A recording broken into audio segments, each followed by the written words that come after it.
সালাম আলাইকুম। পঞ্চম গণবিজ্ঞপ্তিতে কিছু উল্লেখযোগ্য বিষয় বলা দরকার, যে বিষয়গুলো নিয়ে আজকে এই ভিডিওতে আলোচনা করব। বেসরকারি শিক্ষা প্রতিষ্ঠানে স্কুল, কলেজ, মাদ্রাসা, কারিগরি শিক্ষা, ব্যবসা ব্যবস্থাপনা প্রবেশ পর্যায়ে বিজ্ঞপ্তি প্রকাশিত হয়েছে। এটা অনেক আগেই, 31শে মার্চ, এটা আমরা সকলেই জানি। অলরেডি আবেদনও শুরু হয়েছে। এখানে যে কথাগুলো বলা দরকার সে কথাগুলো মূলত আমি বলতে যাচ্ছি, বা প্রয়োজন মনে করতেছি, জরুরি সে বিষয়টি।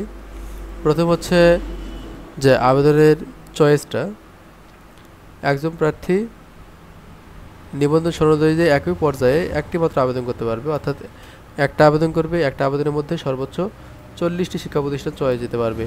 এবং সর্বশেষ যে একটা আদার্স অপশন আছে, আদার্স অপশনে ইয়েস বক্সে যদি ক্লিক করে, তাহলে বাংলাদেশের যে কোনো জায়গায় যে কোনো শিক্ষা প্রতিষ্ঠানে তার চাকরি, মানে যদি পোস্ট অনুযায়ী মিলে যায় তাহলে তাকে জয়েন করাতে পারে। আর যদি নো ক্লিক করে তাহলে তাকে যে কোনো জায়গায় নিয়োগ দিবে না, অর্থাৎ তার চয়েসের মধ্যে তার সীমাবদ্ধ রাখবে রেজাল্টটা। আচ্ছা, চয়েসটা দেওয়ার পরে যদি একবারে চয়েস শেষ না করে, যে একবার চয়েস অল্প একটু ফর্ম পূরণ করলে পরবর্তীতে আবারও চয়েস পূরণ করতে চায়, তাহলে সেটা করতে পারে। চূড়ান্তভাবে ইয়েস যদি না করে তাহলে কোনো কাজ নাই। এখন দেখা যাচ্ছে যে যদি ইয়েস চয়েস না করে রাখে, তাহলে 40টার মধ্যে যদি তার রেজাল্ট না আসে, তাহলে কিন্তু নিয়োগ পাওয়ার সম্ভাবনা নাই। 40টার বাইরে অন্য কোনো প্রতিষ্ঠানে সে নিয়োগ পাবে না। আর যদি ইয়েস করে রাখে, তাহলে কি হচ্ছে, শূন্য পদ থাকা সাপেক্ষে প্রার্থীর মেধাক্রম বিবেচনা করে দেশের যে কোনো শিক্ষা প্রতিষ্ঠানে নির্বাচনের নিমিত্তে ফলাফল প্রকাশ করা হবে। তাহলে 40টা প্রথমে দেখবে, তারপরে অন্য যে কোনো প্রতিষ্ঠানে তার চয়েস আসলেও আসতে পারে। আচ্ছা, এখানে হচ্ছে শিক্ষা প্রতিষ্ঠানের চয়েসের ক্ষেত্রে সতর্কতা অবলম্বন করতে বলা হয়েছে। যে সকল শিক্ষা প্রতিষ্ঠানের সংশ্লিষ্ট শূন্য পদের বিপরীতে কাম্য সংখ্যক শিক্ষার্থী নেই, সে সকল শিক্ষা প্রতিষ্ঠানের এমপিও পরবর্তীতে ভবিষ্যতে বাতিল হতে পারে। বিধায় বিভিন্ন বেসরকারি শিক্ষা প্রতিষ্ঠান থেকে প্রাপ্ত যে সকল এমপিওভুক্ত প্রতিষ্ঠানের শূন্য পদের বিপরীতে কাম্য শিক্ষার্থীর সংখ্যা নেই, সে সকল পদে পরবর্তীতে নিয়োগ সুপারিশ প্রদান করা যাবে না। এখন বলা হচ্ছে যে যে সকল পদে অনেক প্রতিষ্ঠান আছে যে শিক্ষার্থী অনেক কম, অথবা অনেক কলেজে সাবজেক্ট খোলা আছে কিন্তু কাম্য শিক্ষার্থী নাই, সেক্ষেত্রে ওই প্রতিষ্ঠানগুলোতে পরবর্তীতে এমপিও বন্ধ হতে পারে, এমপিও নাও থাকতে পারে। সেক্ষেত্রে নিজ দায়িত্বে আবেদন করতে হবে। প্রতিষ্ঠানে আবেদন করার পূর্বে অবশ্যই প্রতিষ্ঠানে ফোন দিয়ে প্রতিষ্ঠানের সম্পর্কে বিস্তারিত তথ্য নিয়ে আবেদন করতে হবে। এখন যদি একজন স্কুল এবং কলেজ উভয় পর্যায়ে সার্টিফিকেট থাকে, তাহলে সে কলেজে আবেদন করলে কলেজ আবেদন করবে, স্কুল আবেদন করলে স্কুল আবেদন করবে। তবে রেজাল্ট বা ফল প্রকাশের সময় তার কলেজটাকে আগে বিবেচনা করবে, পরবর্তীতে তার স্কুলটাকে বিবেচনা করা হবে। যদি কলেজে নির্বাচিত না হয় তাহলে কিন্তু স্কুল পর্যায়ে নিয়োগ হবে, অর্থাৎ একই সঙ্গে স্কুল এবং কলেজ দুটাতে নির্বাচিত হবে না। এখানে কিন্তু উল্লেখ করে বলা যে কলেজ পর্যায়ে নির্বাচিত হলে তাকে স্কুল পর্যায়ে বিবেচনা করা হবে না। যদি কলেজ পর্যায়ে নির্বাচিত হয় তবেই, না হয় সেক্ষেত্রে স্কুল পর্যায়ে বিবেচনা করা হবে।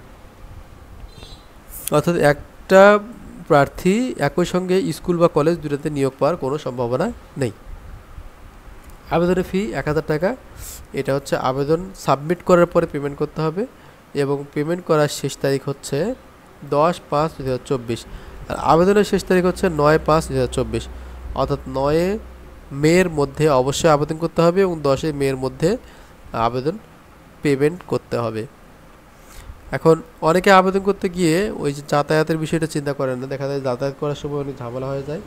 যদি যাতায়াত ব্যবস্থা ভালো না হয়, আপনি যদি বাসা থেকে চাকরি করতে চান, তাহলে আপনার জন্য অনেক ঝামেলা হতে পারে। আপনাকে অবশ্যই যে প্রতিষ্ঠানে নিয়োগ দিতে চান বা যেখানে নিয়োগ দিতে যাচ্ছেন সেই জায়গাটা, সে কলেজটা বা যে প্রতিষ্ঠানটা কোথায় আছে সেই জিনিসটা দেখে নিতে হবে। তাহলে পরবর্তীতে বিড়ম্বনা এড়াতে পারবেন, পরবর্তীতে ঝামেলা কম হবে আপনার জন্য। আচ্ছা, ইন্ডেক্সধারী যারা আছে তারা আবেদন করতে পারবে না, এটা বলে দিয়েছে। সভাপতি আবেদন করার সুযোগ নেই। যদি স্কুল পর্যায়ে কেউ নিয়োগপ্রাপ্ত হয়ে থাকে, তারা কলেজ পর্যায়ে শরৎ থাকে, সেক্ষেত্রে তার কলেজ পর্যায়ে আবেদন করতে পারবে। তবে কলেজ পর্যায়ে কেউ থাকলে স্কুল পর্যায়ে আবেদন করতে পারে, এই সুযোগটা আছে। আর যদি আবেদনকৃত প্রতিষ্ঠানে নির্বাচিত হলে পূর্বে প্রতিষ্ঠানের সুপারিশ বাতিল বলে গণ্য হবে, অটোমেটিক আগেরটা বাতিল হয়ে যাবে। এটা একটা। আরেকটা হচ্ছে একাধিক শিক্ষক নিবন্ধন সনদ থাকলে উক্ত প্রার্থী একই পর্যায়ে আবেদন করতে পারবে না। আগে একটা সুযোগ ছিল যে একই পদে যদি আবেদন করে বা একই মানে একটা পদে নিয়োগ আছে, পরবর্তীতে যদি চায় যে সে নতুন করে সার্টিফিকেট নিয়ে আবার একই পদে আবেদন করবে, সেই সুযোগটা আগে ছিল, কিন্তু এখন এই সুযোগটা নাই, এখন এটা বন্ধ করে দিয়েছে। কেউ যদি ইন্ডেক্স গোপন করে অর্থাৎ এমপিওভুক্ত হওয়া সত্ত্বেও যদি গোপন করে তথ্য গোপন করে প্রতিষ্ঠানে নির্বাচিত হয়, তাহলে তার বিদ্যমান এমপিও বাতিল হবে এবং পূর্বের এমপিওটা বাতিল হবে। দেখা যাবে তার মাঝখান থেকে চাকরিটা হারানোর একটি সম্ভাবনা থেকে যাবে। মহিলা শিক্ষা প্রতিষ্ঠানের ক্ষেত্রে সহকারী শিক্ষক শারীরিক শিক্ষা পদের জন্য শুধুমাত্র মহিলা প্রার্থীগণ আবেদন করতে পারবেন মহিলা শিক্ষা প্রতিষ্ঠানের ক্ষেত্রে। আর মহিলা শিক্ষা প্রতিষ্ঠানে পুরুষ প্রার্থীগণ আবেদনের গ্রহণযোগ্যতা থাকবে না। মিথ্যা তথ্য দিয়ে আবেদন করার কোনো সুযোগ নাই। সহকারী শিক্ষক ধর্ম ও নৈতিক শিক্ষা পদে চাকরি প্রতিষ্ঠানের জন্য অবশ্যই সেই ধর্মের অনুসারী হতে হবে, অর্থাৎ এক ধর্মের প্রার্থী অন্য ধর্মে আবেদন করার কোনো সুযোগ নেই। ফিমেল কোটা যেগুলো আছে, ফিমেল কোটার ক্ষেত্রে শুধুমাত্র মহিলা প্রার্থীরা আবেদন করতে পারবে, পুরুষ ও মহিলা প্রার্থী উভয় আবেদন করার সুযোগ নাই। আচ্ছা, ই অ্যাপ্লিকেশন ফর্ম পূরণের ক্ষেত্রে আবেদনকারীর নামের বানান অন্যান্য তথ্য দিয়ে নিবন্ধন সনদে বর্ণিত তথ্যে অনুরূপ হতে হবে।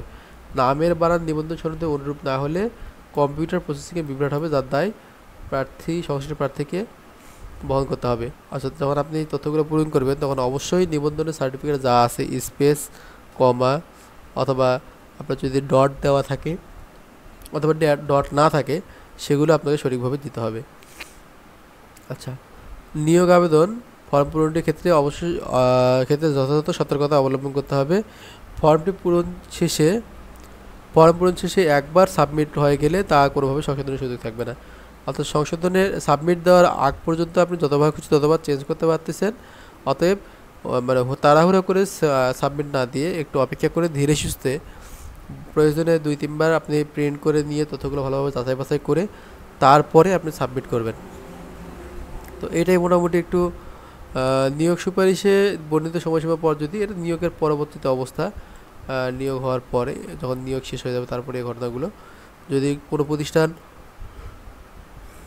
জনবল নীতিমালা অনুযায়ী ওই প্রতিষ্ঠানে নিয়োগ ব্যবস্থা গ্রহণ করা হবে। আচ্ছা, নিয়োগপত্র যদি প্রদানে ব্যর্থ হয় তবে জনবল কাঠামো এমপি নীতিমালা অনুযায়ী ওই প্রতিষ্ঠান প্রধানের এমপিও স্থগিত বাতিল করেন এবং ম্যানেজিং কমিটি গভর্নিং কমিটি বাতিল করার প্রয়োজনীয় ব্যবস্থা গ্রহণ করা হবে।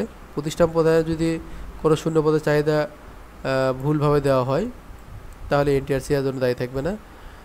আর আইন বা মামলার কারণে যদি কোনো বিজ্ঞপ্তি প্রকাশের পর প্রকাশিত বিজ্ঞপ্তি কোনো পদে নিয়োগ দেওয়া সম্ভব না হয় তাহলে এনটিআরসি দায়ী থাকবে না। মানে এনটিআরসির নিজের যে ডিসক্লেমার সেই বিষয়গুলো এটার মাধ্যমে জানাচ্ছে। তো মোটামুটি এগুলোই ছিল বিজ্ঞপ্তির গুরুত্বপূর্ণ অংশ।